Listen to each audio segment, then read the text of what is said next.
You का उच्चारण कब होगा ऊ, कब होगा यू। 5 ध्वनियाँ ज श ल च र, ये 5 ध्वनियाँ कहीं हो और उसके बाद अगर यू आता हो तो उसका उच्चारण होगा ऊ या ऊ। इनके अलावा कोई और ध्वनि हो उसके बाद यू आए तो उच्चारण होगा या वाला, यानी यू या यू। आलिम सर की क्लास। इन 5 ध्वनियों को याद रखने का तरीका है जोशीले चार। जोशीले चार में ये 5 ध्वनियाँ हैं ज श ल च र। जहाँ देखें जोशीले चार के बाद यू, वहाँ उसका उच्चारण करें ऊ या ऊ। इनके अलावा कोई और ध्वनि हो उसके बाद यू आए तो उच्चारण होगा या वाला, यू या यू। ध्यान दीजिए, मैं ध्वनियों की बात कर रहा हूँ, लेटर्स की बात नहीं कर रहा हूँ। जैसे ज, अब ज का उच्चारण जे से तो होता ही है, डी का उच्चारण भी ज होता है, इसी तरह टी का उच्चारण भी च होता है, सी एच का भी च होता है।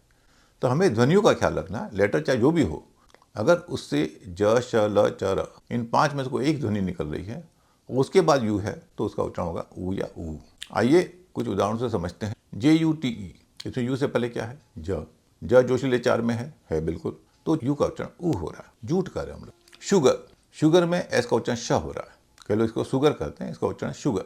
और चूंकि श भी जोशीले चार में शामिल है इसलिए उच्चारण हो रहा है शुगर, POLLUTION। इसमें यू से पहले एल है, एल की ध्वनि है ल, और ल जोशीले चार में शामिल है इसलिए यहाँ पर यू का उच्चारण ऊ हो रहा है। Pollution, CENTURY। यहाँ यू से पहले टी है लेकिन टी का उच्चारण ट नहीं हो रहा, च हो रहा है, और च भी जोशीले चार में शामिल है इसलिए यहाँ पर भी यू का उच्चारण ऊ हो रहा है। सेंचुरी, RUMOUR में भी यू का उच्चारण ऊ होगा। कारण आप खुद समझ पा रहे होंगे, क्योंकि आर की ध्वनि है र और र जोशीले चार में शामिल है, इसलिए जहाँ भी आर के बाद यू आएगा उसका उच्चारण ऊ या ऊ ही होगा, यह वाला उच्चारण नहीं होगा। अब हम ऐसे शब्द देखते हैं जहाँ पर यू से पहले वैसी ध्वनियाँ हैं जो जोशीले चार में नहीं है और यहाँ उसका उच्चारण होगा यह वाला। सर्कुलर, इसे सर्कुलर कहते हैं, सर्कुलर नहीं कहते, क्योंकि यू से पहले सी है, उसी का उच्चारण होता क जोशीले चार में नहीं है इसलिए यहाँ पर यू का यह वाला उच्चारण होगा, सर्कुलर। एनुअल, इसे कई लोग एनुअल कहते हैं, इसका उच्चारण हो रहा है एनुअल। क्यों?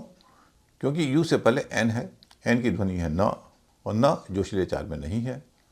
STUDENT, इसमें भी यू से पहले क्या है टी है, ट की ध्वनि है, और ट जोशीले चार में नहीं है। यही कारण है कि STUDENT का उच्चारण स्टूडेंट होता है, न कि स्टूडेंट।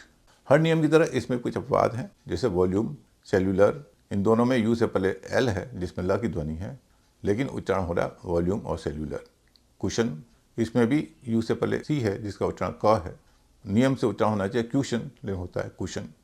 SUPER, यू से पहले एस है जिसमें स की ध्वनि है, उच्चारण होना चाहिए था सुपर लेकिन होता है सुपर। तो ये कुछ अपवाद हैं, बाकी में यह नियम काम करता है।